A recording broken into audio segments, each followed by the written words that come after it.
What if I told you the real cause of high blood pressure might not be salt at all? And even worse, what if the advice you've been following is actually making it harder to fix? Stay with me, because this could completely change how you look at hypertension.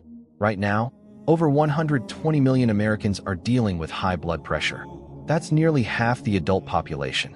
And the standard advice? Cut your salt, take your medication, monitor it for life. But here's where things get strange. About 90% of high blood pressure cases are labeled as essential hypertension. Sounds important, right? But what it really means is we don't know the cause. Think about that. Decades of research, billions spent, and still no clear root cause? That should raise some serious questions. And what I'm about to show you might explain why so many people struggle to actually fix this issue. Now, I'm not here to promise a miracle cure, but I am going to show you something most people completely overlook, something that could make a massive difference. So yes, doctors often tell you to reduce sodium, and that's not entirely wrong, but it's only half the story, because what really matters is the balance between sodium and potassium. Let me explain. Researchers from Harvard analyzed over 10,000 adults across multiple studies, looking at sodium, potassium, and heart health. Here's what they discovered. Every additional 1,000 milligrams of potassium per day reduced cardiovascular risk by about 18%. Meanwhile, every extra 1,000 milligrams of sodium increased risk by 18%. Perfect opposites. But here's the part almost nobody talks about. People with high sodium and low potassium had double the risk of dying from heart attacks compared to those with a better balance. So it's not just about cutting salt, it's about fixing the ratio, and most people are getting it completely wrong. The average person in the US consumes around 3,400 milligrams of sodium daily, but only about 2,500 milligrams of potassium.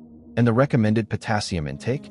Around 4,700 milligrams, meaning most people aren't even close. Now here's something even more interesting. Our ancestors, back in Paleolithic times, consumed anywhere from 11,000 to 15,000 milligrams of potassium per day. That's way more than today. Their bodies were adapted to high potassium and relatively low sodium. Fast forward to today, and that balance has flipped. And that shift alone could explain why high blood pressure has become so common. So what exactly does potassium do? Let's break it down simply. Number 1, it relaxes your blood vessels. When potassium levels are good, your arteries stay flexible and open. Low potassium, your vessels tighten and pressure goes up. Number 2, it helps calm stress hormones. Potassium naturally helps reduce adrenaline, the same thing many blood pressure medications target. Number 3, it protects your arteries. It supports nitric oxide, which improves circulation and keeps blood flowing smoothly. Number 4, it improves insulin sensitivity. And this is huge, because insulin resistance is one of the biggest hidden drivers of high blood pressure. So if your potassium is low, you're not just affecting one system. You're affecting multiple pathways that all push blood pressure higher. Now here's something most people don't realize. One of the most common blood pressure medications, diuretics, actually causes your body to lose potassium. So think about that. You're taking a drug to lower blood pressure, but it's also removing one of the key nutrients your body needs to regulate it naturally. That's why many people are then prescribed potassium supplements on top of that. So the real question becomes, what if you address the deficiency first? Now, if you've ever looked at potassium supplements, you probably noticed something odd. Most tablets only contain 99 milligrams, but your body needs thousands of milligrams daily. Why such a big gap? This goes back to older studies from decades ago that linked certain forms of potassium, combined with medications, to digestive irritation. But those studies had multiple variables involved, not just potassium alone. And yet, that standard has stuck ever since. Now let's add another layer. Potassium doesn't work alone. Magnesium is just as important.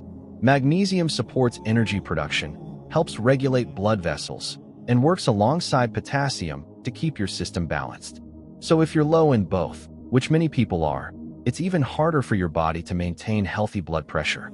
This is why focusing on just one thing, like salt, misses the bigger picture entirely. By the way, if you're finding this helpful so far, hit the like button and subscribe, because I break down complex health topics like this in a way that actually makes sense. So now the obvious question is, how do you actually get more potassium? And this is where things get interesting. because many of the popular potassium-rich foods people recommend aren't always the best choices depending on your health goals. I actually made a full video breaking down the best sources of potassium and which ones to avoid. You'll want to watch that next, because it could make all the difference.